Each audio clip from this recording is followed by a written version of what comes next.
আজ আমার ইচ্ছা হচ্ছিল মিষ্টি খেতে, তো আমি দোকান থেকে কিনে এনে এইভাবে বাড়িতে বানিয়ে নিলাম। দেখুন দেখতে কত সুন্দর হয়েছে, আর খেতে তো ভীষণ টেস্টি হয়েছে, ভীষণ টেস্টি হয়েছে।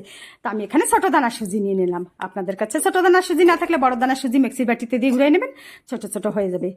আর মিক্সির বাটিতে দিয়ে দিলাম আমি কিছু ফাড়া নারকেল, একটু গুঁড়ো করে নেবো। এদিকে কড়াই বসায় দিয়ে কড়াইতে দিয়ে দিলাম ঘি, আর ঘির ভিতরে দিয়ে দিলাম সুজি। একটু নাড়ে চাড়ে হালকা লাল করে ভেজে নেবো। সুজিতে সুন্দর ঘ্রাণ বেরোচ্ছে, তখনই আমি ঢালিয়ে নিলাম।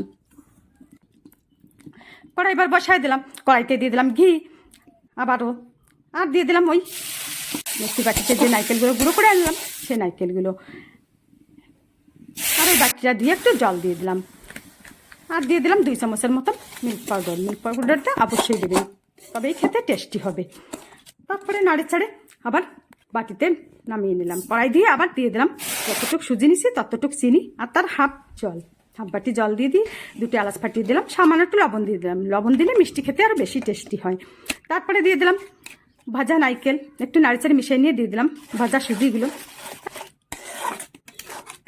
এখন নাড়িচাড়ে 5 মিনিট আরও জাল করে নেব। যখন কড়াইয়ের গায়ে ছেড়ে আসবে তখন বুঝতে হবে হয়ে গেছে।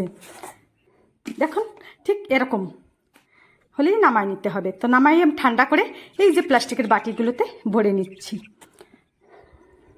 এটা একটু দেখতে সুন্দর লাগবে তাই আমি ভরলাম, আর উপর থেকে একটা একটা করে কিশমিশ বসায় দিছি। দেখুন দেখতে কত সুন্দর হয়েছে, আর খেতে তো ভীষণ টেস্টি হয়েছে। আপনারা এভাবে বাড়িতে একবার বানিয়ে দেখতে পারেন, আর আমাকে কমেন্ট করে জানাবেন আপনাদেরটা কেমন হয়েছে।